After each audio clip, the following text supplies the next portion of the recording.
All right. Genesis chapter 3 in one hand. To get this thing down right, we'll get Genesis 2 in one hand, and then get Numbers 6 in the other, and then with the other, Genesis chapter 9. Now the question comes up here, what does fruit have to do with Adam and Eve's condition, and what kind of fruit was it from the knowledge of the tree of good and evil? All right, in Genesis chapter 3, it's called the knowledge of good and evil, and when they eat it, something happens to them. All right, then you get Genesis chapter 2, and you find out in Genesis chapter 2, there are at least 2 trees in that garden. Genesis chapter 2, verse 17, of the tree of the knowledge of good and evil, thou shalt not eat of it. All right, that's one tree there. Now verse 9, and out of the ground made the Lord God grow every tree that is pleasant to the sight and good for food, the tree of life also in the midst of the garden, that tree there. We also know the third tree. How do we know of the third tree? Turn to Genesis chapter 3 and look at verse 7. And notice in 3:7 they sowed what kind of leaves together? Fig leaves. We know of 3 trees there. There's a tree called the tree of life, and there's a tree called the tree of knowledge of good and evil, and there's a tree there called the fig tree. And I had you turn to Numbers chapter 6 and hold that for a minute, and come across to Judges for a minute, and get Judges chapter 10, I think it is. No, chapter 9. Chapter 9, verse 8. The Garden of Eden, you got 3 of them spotted. You got a fig tree, tree of life, knowledge of good and evil. Now that is no, if you read further in Genesis chapter 6, you remember when God put the curse on them, He said, cursed is the ground for thy sake, thorns and thistles shall bring forth to thee. So there are 4 kinds of vegetation identified there. There are thorns and thistles, there's a fig tree, there's a tree of life, there's the knowledge of good and evil. There are 4 things mentioned. All right, Judges chapter 9, verse 8. The trees went forth on a time to anoint a king over them. And they said to the olive tree, reign thou over us. But the olive tree said to them, should I leave my fatness wherewith by me they honor God? Olive tree is connected with God. And man, and be promoted over the trees. What's olive oil a type of in the Bible? Type of the Holy Spirit. That thing there is a picture of the tree of life, an olive tree. That's what Christ is when the blood begins to come out of him, is in Gethsemane. You know what Gethsemane is? It's an olive press. It's an olive press. Verse 10, the tree said to the fig tree, there, now we got the second one, come thou and reign over us. But the fig tree said, should I forsake my sweetness? Not connected with God. And my good fruit? Not connected with God. And be promoted over the trees? Not connected with God. Why? It's self-righteous. The fig tree is a picture of self-righteousness. It's a picture of the nation of Israel. And the leaves are self-righteous. That's the only tree that God ever cursed. Look at Matthew, cursed the fig tree and wither away by the root. We got 2 of them. Verse 12, then the tree said to the vine, come thou and reign over us. And the vine said to them, should I leave my wine, which heareth God and man? It's connected with God. And man, and go to be promoted over the trees? What's wine type of? It's a type of blood. Christ says, I shall henceforth no more drink of this fruit of the vine, the day I drink of the new kingdom of my Father. At the wedding of Galilee, his mother says, they have no wine. He says, woman, what have I to do with thee? Mine hour is not yet come. He said, the Lord's Supper, he says, this cup is New Testament, my blood. Wine's a type of blood. That's clear. All right, verse 14. Then said all the trees of the bramble, there's your thorns and thistles, come now reign over us. Now, if you put that past in the Garden of Eden, you know what you'd have? You'd have an olive tree as a type of tree of life, a fig tree as a picture of self-righteousness, and a vine tree as a tree of forbidden fruit. Now I get number 6, verse 3. Number 6, verse 3. Tell me something, is blood forbidden fruit? Blood is forbidden to take orally in the Old Testament before the law, Genesis 9, in the Old Testament under the law, Leviticus 17, and the New Testament under grace, Acts 15. Therefore, if its type is the vine tree, there's some connection. There's got to be a connection. Numbers 6, verse 3. He shall separate himself from wine and strong drink, and shall drink no vinegar of wine, or vinegar of strong drink. Neither shall he drink any liquor of grapes, nor eat moist grapes or dried. All the days of his separation shall eat nothing that is made of the vine tree. T-R-E-E, from the kernels even to the husk. Forbidden fruit. Forbidden fruit. All right, Genesis chapter 9, and we'll get this together. Genesis chapter 9, verse 19. The vine tree is a type of the tree of knowledge of good and evil. Whatever Adam and Eve took, it affected their circulatory system. It put blood in them. When Eve took that stuff, she took that fruit in her fingers, it must have turned her fingernails red. She put it in her mouth, it must have left her mouth red. Genesis chapter 9, verse 19. These are 3 sons of Noah, and of them was the whole earth overspread. And Noah began to be a husbandman, and planted a vineyard, and drank of the wine, was drunken, was uncovered within his tent. You know why that's so significant? Because Adam is a type of Noah.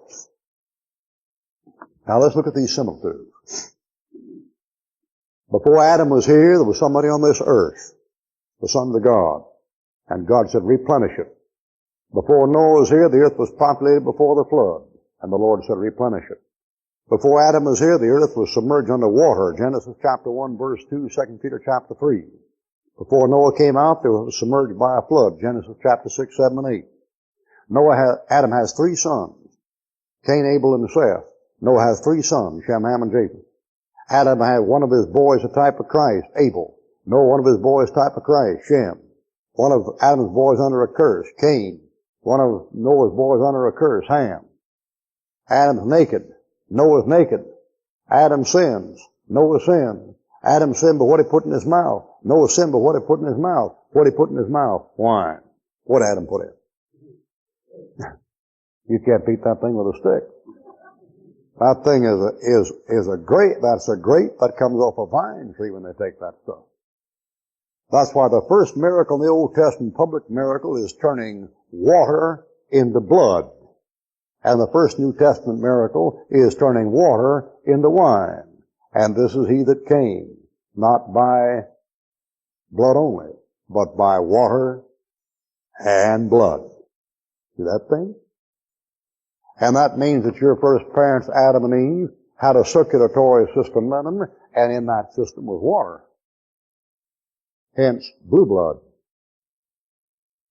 Child of a king. It means that your body is 85% water right now. It means that when you get saved, you're a fish. Follow me and I'll make you to become fishers of men. You're a water fisher. You're aquatic. And that water, when she took that stuff orally, somehow or another in those days, this system is connected to the circulatory system. Now it still is indirectly. They say you are what you eat. See? But what you eat here eventually winds up in your blood. Some form or another. But it's indirect now. In those days, the thing must have been direct. And when she took that stuff, that water, turned to the blood you have right now. Adam shows up, and there's his wife, and well, he changed color. He was white. You ladies lose a lot of blood having children. You get anemic. It's pale. He looks at his wife, and she's pink. And as soon as he looks at her, he knows she's dead. He knows it. Takes one look. And he said, what'd you do? I didn't do anything. Well, your color's changed. Oh, well, this little thing I eat here, hold it out. He knows right away what it is. Now, he can do one of 2 things. He can say, you disobeyed God, you sinned against God, you deserve what you got, goodbye, and let her die. Or else he can say, okay, if you die and you're bone of my bone and flesh of my flesh, I love you enough to die with you. Here it goes. I'd explain, this old Bible, it explains so much, it just explains more than you'd care to have explained. That's why they keep updating it. They get dumber as the year goes by, and what a dumb Bible to keep up with their stupidity. Now you take this thing right here. Didn't you ever wonder why all that stuff on that magazine rack is sex and violence? Did you ever wonder why all television is sex and violence? Because the basic root plot is every woman wants a man who loves enough to die for her. That's all that is. It's just King James 16:11. Adam and Eve. All the thing is. And so it's always love enough to die for him. Adam loves enough to die for her. Husbands, love your wives as Christ loved the church and gave himself for it. For this cause shall man leave father and mother and cleave to his wife, there shall be one flesh. I speak of a great mystery, and I speak concerning Christ and the church. What's he talking about? Adam and Eve. What does it mean? It means Adam died to save his wife. And Adam was not deceived, but the woman being deceived was in the transgression. 1 Timothy chapter 2. The whole thing there. 2 Corinthians chapter 11. I fear lest by any means as the serpent beguile Eve, so your mind might be beguiled, so forth and so on. So you got a thing here where Adam takes one look at her and sees she's gone, so he can go with her or else let her go, so he takes to die with her. That's what's going on.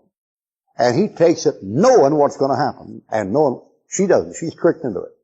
She's deceived. The man isn't deceived. And that explains anything you want to know, you're supposed to know is in here. If you can't find it here, you ain't supposed to know it. You ever hear the women say, that man, he's such a fool, that little snip, she fools him, she just wraps him around her finger. Men are so dumb. You know women say that? Because they're dumb. They think the man is tricked. No man is tricked. You know what the man does? He counts the cost. Oh, well, she puts on like that and looks like that, artificial this and artificial that, yeah, but a man figures any woman go that much trouble to get an impression of a certain kind of a woman. See? You ladies misread it. In other words, when a man goes to sing, you know what he does? He counts the cost and takes his chances. Women aren't that way. Unsaved maxim. Murphy's Law from the old days. You know, something we learned back in those days, they may not be scriptural, but boy, they're scriptural. And one of them is men fall in love with what they see, women fall in love with what they hear. That's profound, man. That's profound. You never met a woman in your life too poor to own a mirror.